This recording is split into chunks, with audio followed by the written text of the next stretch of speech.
안녕하십니까, 박사입니다.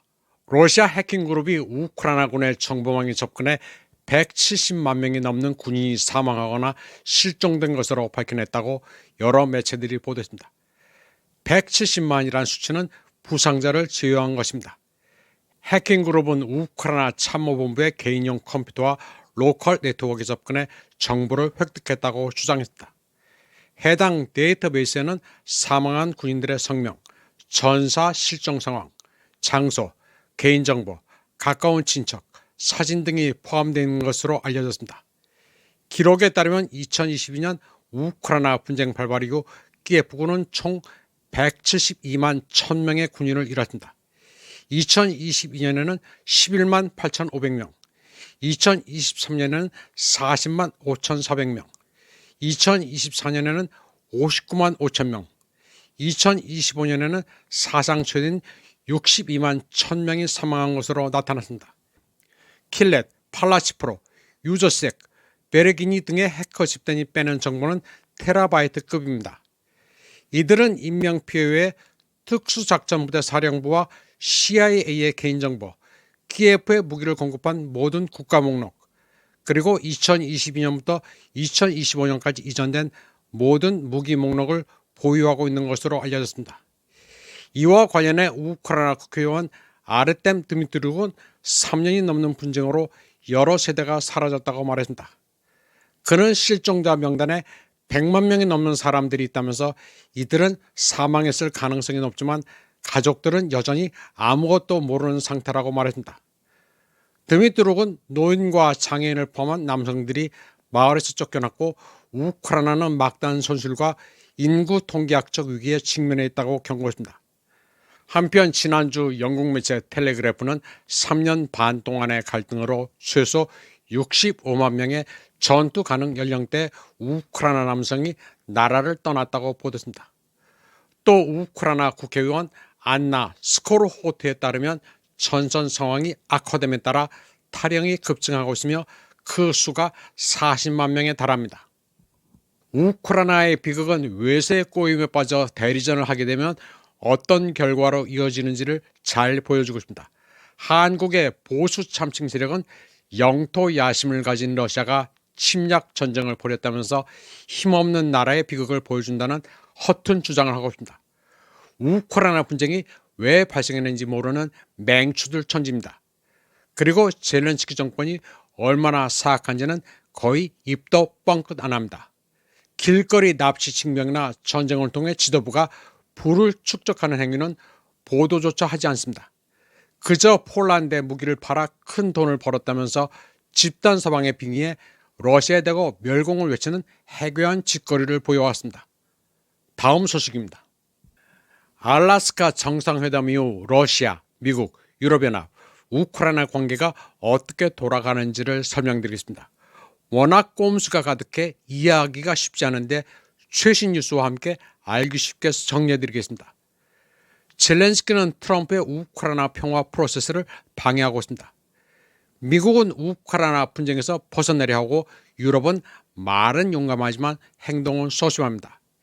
일단 분쟁이 지지부진하면 키예프와 유럽에 유리합니다. 그들은 미국에 지원을 내놓으라고 조르면서 러시아에 대해서는 새로운 제재를 하자고 주장합니다. 과도한 요구로 계속 러시아를 자극하기를 원합니다. 일단 젤렌스키는 이번에 트럼프에게 고분고분한 모습을 보여 지난번 과오는 용서받은 듯합니다. 젤렌스키는 안전보장을 해달라고 땡깡을 부리긴 했지만 다소 자제했습니다. 그런데 젤렌스키는 자신의 대통령실 부국장 이고르 조브크바를 시켜 목소리를 냈습니다.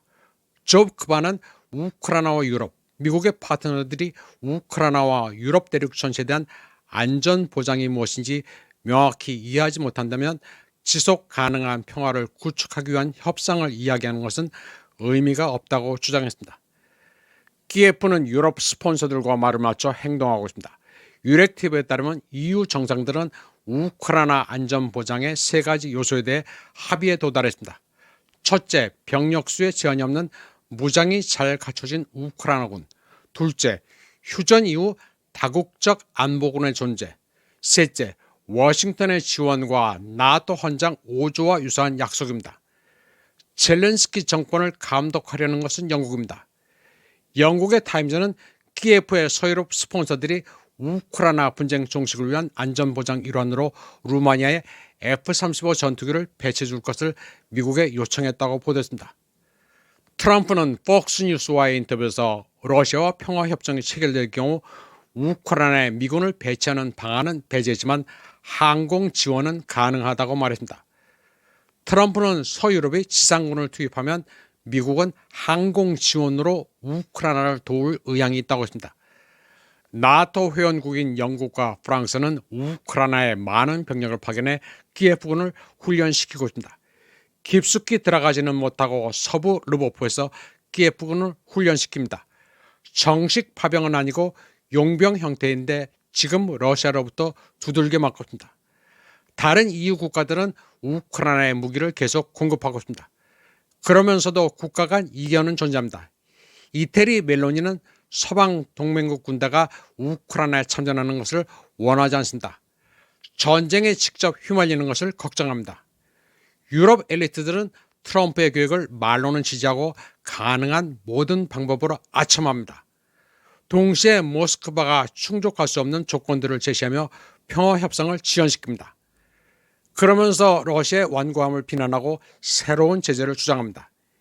이에 대해 전쟁을 끝내고 싶어하는 러시아는 주된 선택지와 예비 선택지 두 가지를 준비하고 있습니다. 비둘기파 라브로프와 매파 메드베제프입니다. 우선 세르게이 라브로프 외교부장은 모든 이해 당사자의 안보는 평등하고 불가분한 기반 위에서 보장돼야 한다고 말했습니다. 그리고 우크라이나 평화유지군에 반대하지는 않겠다고 밝혔습니다. 그러면서 평화유지군에는 미국, 영국, 프랑스 등 나토 국가뿐 아니라 객관성을 위해 중국도 포함돼야 한다고 말했습니다. 중국군을 평화유지군에 참여시키자는 제안에 젤렌스키는 펄펄 뛰며 반대했습니다. 중국은 러시아를 돕고 있기 때문에 허용할 수 없다는 것입니다. 라브로프는 비둘기파처럼 보이지만 아주 노련합니다. 젤렌스키가 절대 받지 않을 제안을 던졌습니다. 세르게이 라브로프는 모스크바와 키예프 간의 갈등 해결과 관련된 모든 문제가 해결된다면 푸틴 대통령과 젤렌스키 회담도 가능하다고 말합니다. 그런데 중요한 것은 전제 조건입니다. 사실상 항복이 아니면 만날 일이 없다는 것입니다. 라브로프는 젤렌스키가 푸틴과의 회담을 고집하는 이유는 자신이 주목받기를 원하고 국제사회의 관심이 자신에게서 멀어지고 있다는 점을 우려하기 때문이라고 말했습니다. 라브로프는 또 젤렌스키가 건설적인 목적도 조금은 있겠지만 지속 가능한 위기 해결을 코미디쇼 크바르탈 95 스타일의 특수 효과와 트릭으로 대체하려는 것일 뿐이라고 말했습니다. 라브로프는 다소 유하게 말하는 반면 메드베제프는 아주 직설적이고 강경합니다. 드미트리 메드베제프는 모스크바는 평화유지군이라는 명목으로 우크라이나에 주둔하는 나토군을 용납하지 않으며 러시아는 그러한 안전보장이 필요하지 않다고 말했습니다. 그는 뇌 없는 갈릭 루스터, 프랑스 수탁이 우크라이나에 파병하는 것은 당치도 않다고 했습니다.